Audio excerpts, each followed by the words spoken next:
Hello, everyone. Welcome to the Babylon Bee interview show. Today, we are talking to David Wood, the head of the Acts 17 Apologetics Ministry. I have the documentation that says antisocial personality disorder on it. Yeah. Can we see it? And it turns out it's actually really bad. Do you remember, and I always think of this whenever I get a Worship Leader magazine in the mail. Wait, hang on. So let's pause right there.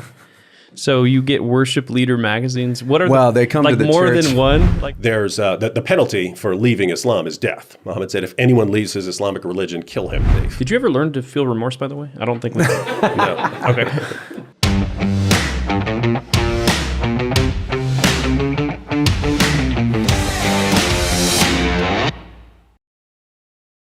But we're here with beatboxer and international comedy superstar David Wood, who does comedy videos and raps on Christian podcasts. Yep, my quest to become the ultimate human beatboxing machine began when I was just a boy. I came from a poor trailer park, and my family couldn't afford to send me to beatboxing school, so Yeah. I had to learn It's expensive. the streets of West Virginia. Yeah. Did you have any influences like Carmen or DC Talk? Yeah. Anybody like that? No, this is back in the day. Influences? How old are you? How old are you? I'm 35. Okay, so this is before your time. Back then, it was it had just started to become mainstream with like Run DMC and the Fat Boys and the Beastie Boys. But yeah, I like the Beastie Boys. I liked two of their songs. Yeah. Well, they only had a couple songs. Like but there's- Sabotage. Yeah. Girls was always good. yeah. That was on the album that Sort got of. popular way back in the It was day. sort of that was what I Licensed to Licensed Ill. to how Ill, I that's the one. understood what girls were.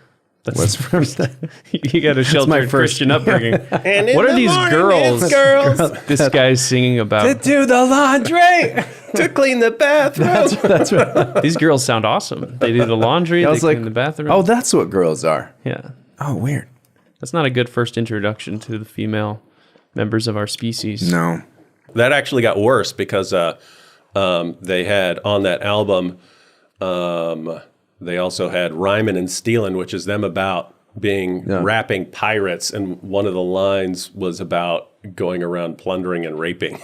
So it's like, Yeah, it was a different time. yeah, It was yeah, a you different can't- They'd be in time. trouble right now. Yeah, for sure. I don't know how they're in trouble just for not saying it back then, because there's no time limit on Well, now, cancel. the cancel culture Yeah. will follow you. The one I do remember, and I always think of this whenever I get a Worship Leader magazine in the mail. Wait, hang on. So Let's pause right there. So you get Worship Leader magazines. What are they come like to the more church. than one? Like more than one? What are these they magazines come called? to the church, Worship Leader mag.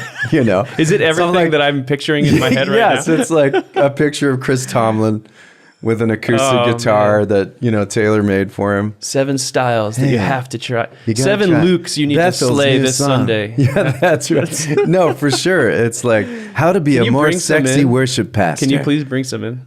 I will. Yeah, I'll bring one in. Please. No, they're amazing. No, but I always think of the Beastie Boys song whenever I get one. It's like, your mom threw away your best Worship Leader mag. Dan, dan, dan, dan. You could you can make a parody of that about someone throwing away your best your Worship Leader mag. I feel like there's about 3 people in the world who would get that. That dude did it with Baby Got Back, and he made Baby Got Book. I liked Remember that. that? Oh, I That was remember good. that Yeah, one. yeah. That actually was good. Makes me so holy. So I wasn't allowed to listen to this kind of music, so that's my introduction to that song was the parody. Yes, Right. I think that's still the only version I've ever heard. I just like that David compared Run DMC to Carmen. He's like, no, it's more like the Run DMC days. We're like, no, Carmen. Yeah. It's like, it's not even the same. Do you know who Carmen is? Yeah, I remember one. It was we need a righteous invasion. Oh, okay, of so you truth. do know that. We want a riot. Yeah. Yeah, right. that one started off. He goes. It sounded like an old white guy trying to rap. It starts off. He goes, Webster's dictionary say a riot is like an unrestrained uproar in a public place. Turbulence right in your face. That was straight gangsta. Dude, gangsta. I feel This like guy. I feel like every Carmen song was like a white guy trying to rap. Well, it sucks because the instrumental that led up to it was awesome, and I was like, "Oh man, I'm about to hear some hot fire here." And then Webster's dictionary say, Well, we'll talk about Carmen a little later. In the meantime, so you had a pretty boring testimony, from what I understand. Yeah. One of those that people just kind of gloss over on during testimony time. Yeah. Pretty much. Yeah. Atheist, Do you want to criminal. shed any light on that for us? Well, I mean, how long do you want to spend on that? Well, we got about 40 minutes to fill, so I mean, I could fill 40 minutes with that. yeah. Yeah. We'll just take a break then. You go Okay. ahead. You keep going. Well, You have 60 seconds. no, basically grew up with, let's say, some psychological problems. Had delusional thoughts along the way about creatures controlling the world or people conspiring against me and so on. But that's not actually what led to the problems. And I think this actually relates to things like, the school killings and stuff like that. Because, matter of fact, I should probably make a video on this. When you have messed up thoughts, people are not explaining to you like what you have that is causing these things, right? So when I was growing up, I noticed very soon that I did not have the same emotional reactions that other people had when something would happen. So animals would die, people would die, people would get sad about that. It never made sense to me at all why anyone would get sad over something dying. So over time, you have to sort of figure out on your own, why do I not react the same way that other people react? Because they don't tell you. People don't tell you. And so the conclusion I draw was that I had just evolved to a higher level of humanity where I no longer have those irrelevant emotions that the rest of you all had. They may have played some sort of role at some point, but now we're getting past that. And so that's the conclusion I draw, but that's that left me with, great, well, I'm the new stage of humanity here. And eventually went to a mental hospital, and they said, no, you actually have something called antisocial personality disorder. So that's what sociopaths and psychopaths have. So we were joking about that beforehand, but that's actually something that you've been diagnosed with. Yeah. I have the documentation that says antisocial personality disorder on it. Yeah. Can we see it? Which is amazing. Notice, even then, they give you that. They don't explain what it is. There were some things on there in the report that said David is incapable of remorse, and I was like, what? How do you know what I'm incapable of? Because I don't like being told what I could do either. Right. But then I was like, gosh, have I ever felt bad over anything? And I couldn't think of anything I'd ever felt bad over. But I saw antisocial personality disorder on my paperwork, and I just thought it meant like I'm not very sociable or something like Right, that. that's what it like sounds I don't, like, yeah. Yeah. And turns out it's actually really bad. Right? Because those are the guys Well, who it could be, those yeah. are the guys who become serial killers. So for years, I've got this paper telling me I have antisocial personality disorder, but I think it's like this innocuous. I'm bad at small talk. Yeah, I'd rather be reading in my room than talking to you or something like that. And then it wasn't until college, and I was taking a psychology course and stuff, and I read, and I was like, whoa, wait, that's what I have. This stuff that they're saying is so bad and is going to make people serial killers. That's what, wait a minute, now it makes sense. Now it's like all of a sudden your life makes sense, right? Like, oh, right. I'm reading the symptoms of this, and oh, that's why I'm like that. Oh, that's why I'm like that. Oh, that's why. And it crossed my mind. Hey, if you were to catch people when they're young and then say, hey, what you are experiencing right now is what a small percentage of the population of the world experiences, because it's a disorder. We know what it is. And if you don't do anything about it, it's going to lead to some very bad things. Very bad stuff. And so don't conclude that you're the new stage of humanity or something like that, because that's going to get Doesn't you it often in trouble. kind of, it goes there though too, it becomes delusions of grandeur and that kind of stuff. It can. There's a lot of overlap with narcissism and narcissistic personality. In fact, that's one of the problems with the personality disorders. Most people who have one have at least one more. And there are people who have like all 10 of the personality disorders. But there's a lot of issues about how you categorize them because there's so many overlapping symptoms. And so you were that way, and then it became, you got into some bad stuff early on too, right? And Yep. ended up in the clink Yep. at some point. The slammer. How did that go down? The clink. The big house. Big house. Well, it's so you guys are. I was East Coast, right? Yeah. Like we're on the west side. yeah, West Coast prisons are worse because it's like race and gang oriented and stuff, and you have to go like join a gang and this and that. So We've transcended those issues in California. yeah, you'd have to like go to join the Aryan Brotherhood or something like that. Now that's just even the if you don't believe universities. this. You have to do that at university. Yeah.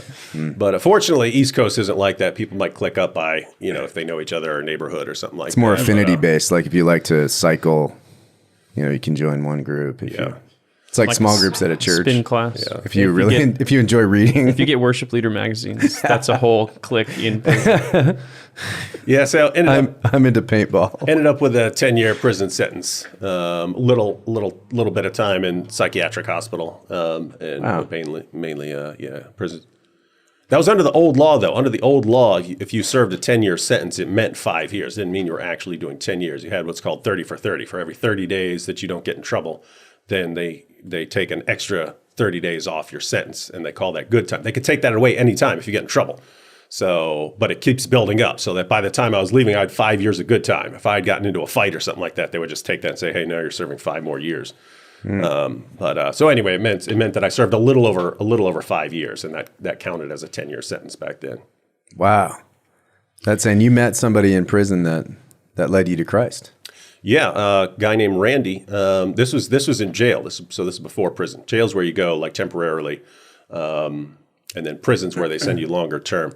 But he was a Christian who turned himself in for 21 felonies. So he'd just grown up committing crimes and then became a Christian, joined the Navy, and went back and confessed everything he'd ever did. And they said, okay, well, that's 21 felonies. And so they locked him up. And then this guy's in the dorm, and he's sitting there reading the Bible all day, and he's like fasting.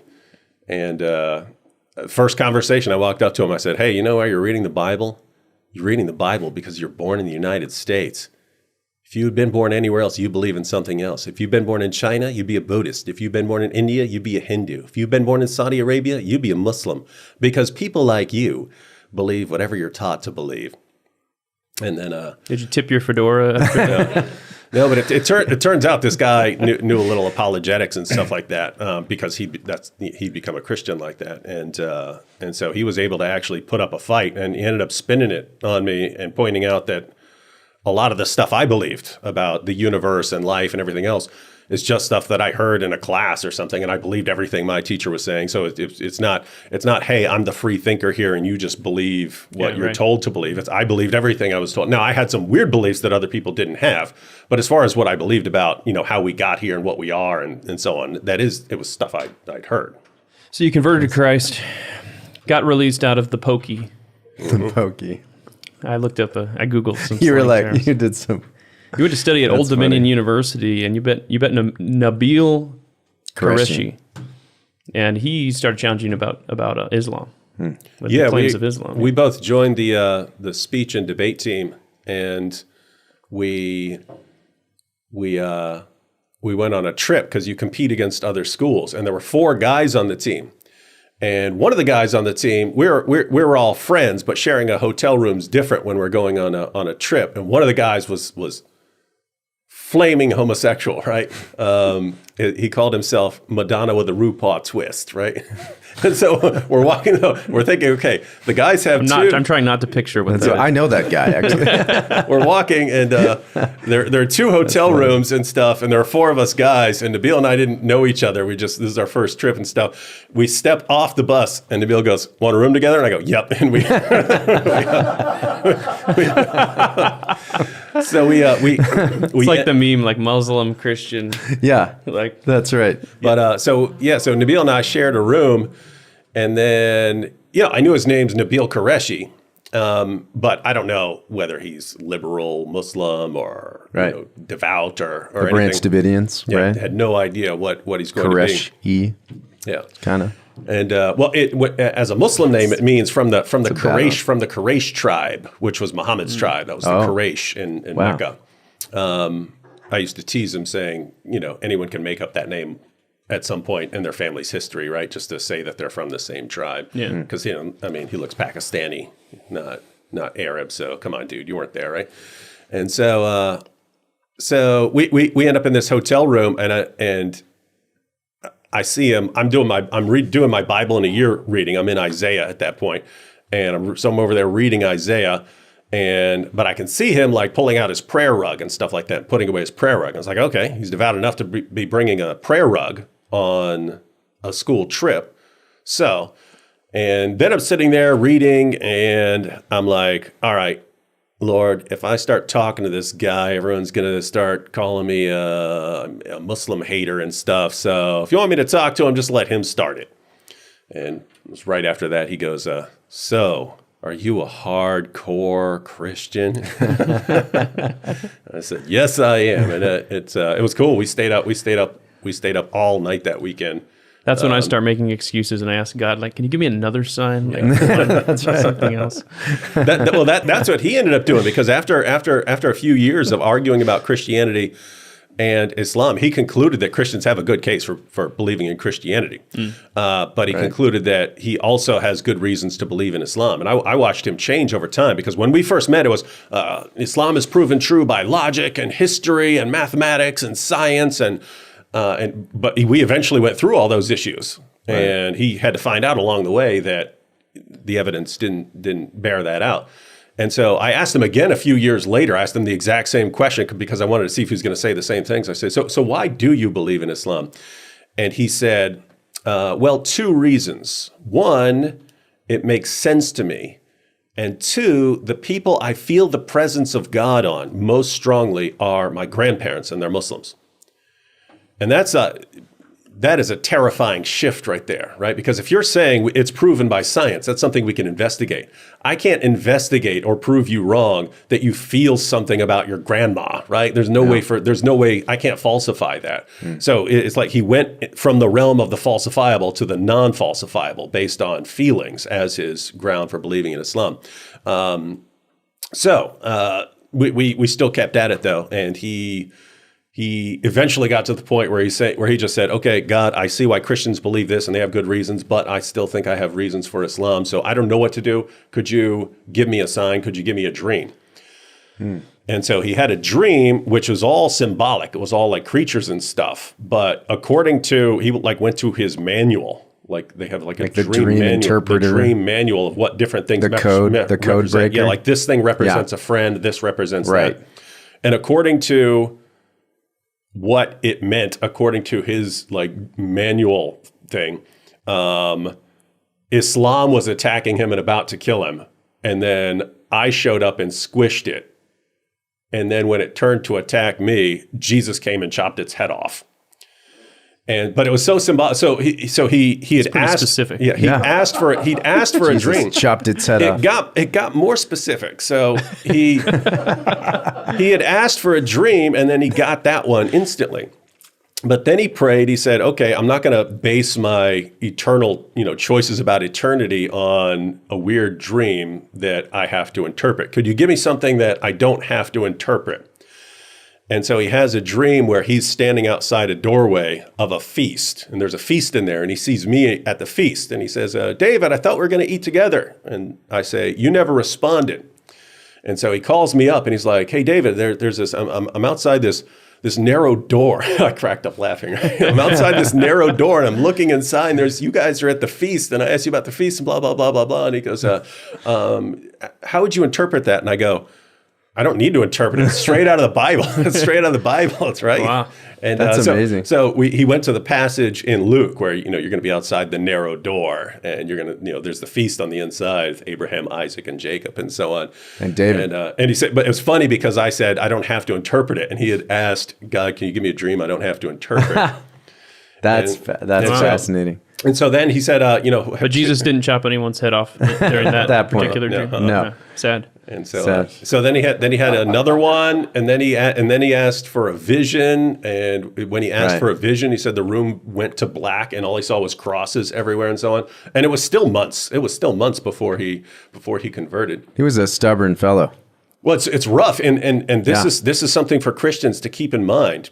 There's a negative side and a positive side to it. The negative side, and what makes it so difficult to reach Muslims with the gospel, is they have some serious barriers in front of them, and that they are taught from the time they're born that the worst possible sin you could commit is the sin of shirk. That's associating a partner with Allah. So saying Jesus is Lord is associating a partner with Allah. So something that is fundamental to Christianity is the unforgivable sin in Islam. So there's that. Then it's just built into their understanding that if they are to convert, they're going to have to give up their family, because their family is either going to kill them or is going to shun them, more likely shun them if it's in the West. And so they're going to have to give up their family. And then if they ever get into a position where they have the authority to carry out punishments, or if you just get some guy who just wants to carry it out, there's the penalty for leaving Islam is death. Muhammad said, if anyone leaves his Islamic religion, kill him. And so, Christians, we preach the good news. It's a mostly peaceful killing, though, is my understanding. Yeah, it's beheading. Yeah. So it's quick. So we preach the good news. And so Jesus died for your sins. Jesus is Lord. And, God gave you the righteousness of Christ so that you can be righteous before him. And we preach that as good news. When a Muslim hears that, he's hearing, okay, so you want me to believe this thing, which is going to have to cause me to have to give up my entire social framework, maybe get my head chopped off, and then get me eternity in hell. Right. You guys are calling that good news because it sounds like the worst news ever. But news.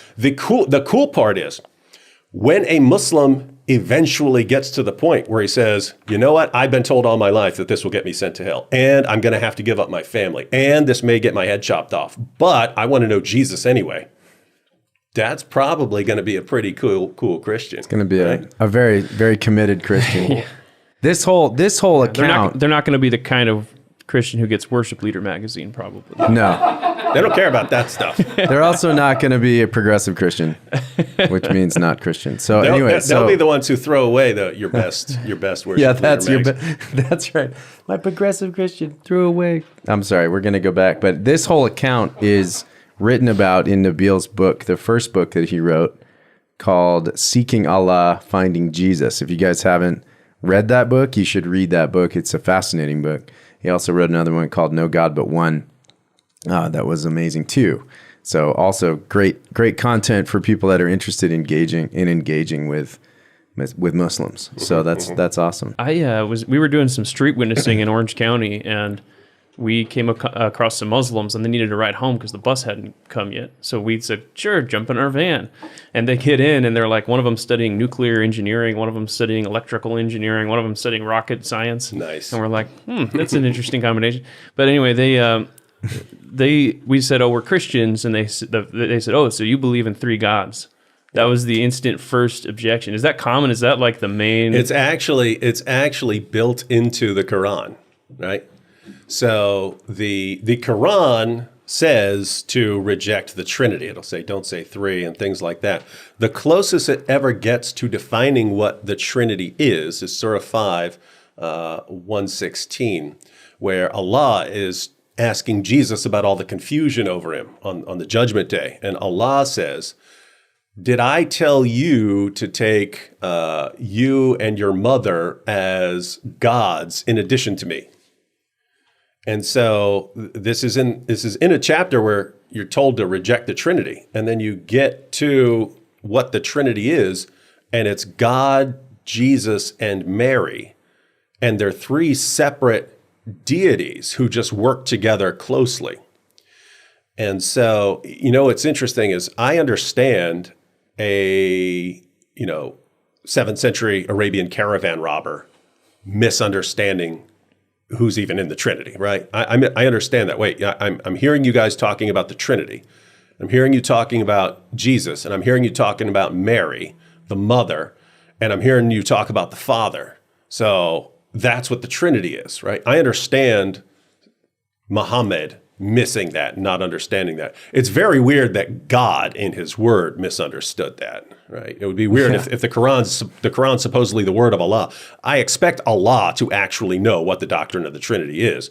You would think so. And he would state it accurately and then refute it, because since he completely misrepresents it to the point where to this day Muslims think that that's what the Trinity is made up of. Well, isn't that true though, with like most of the apologetic arguments coming from Islam are from these imams that are still kind of like touting a lot of the same arguments that they've been touting forever.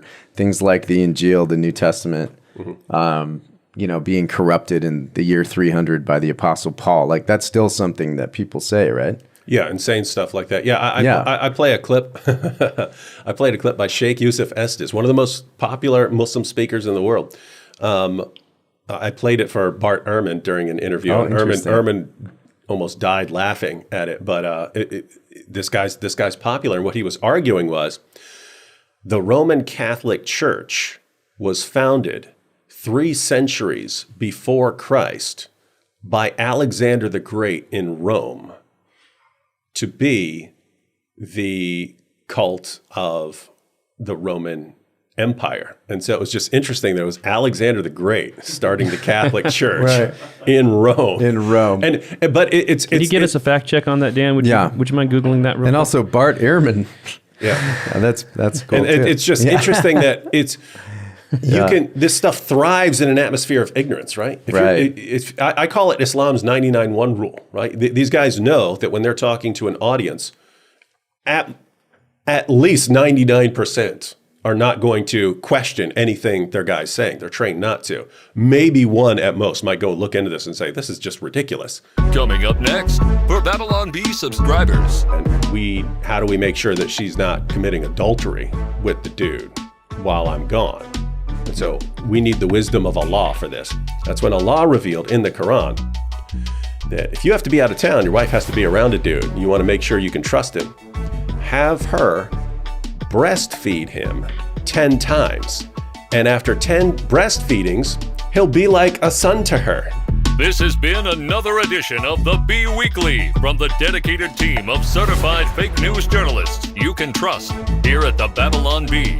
Reminding you that someone out there knows something about Carmen, and we're going to find them.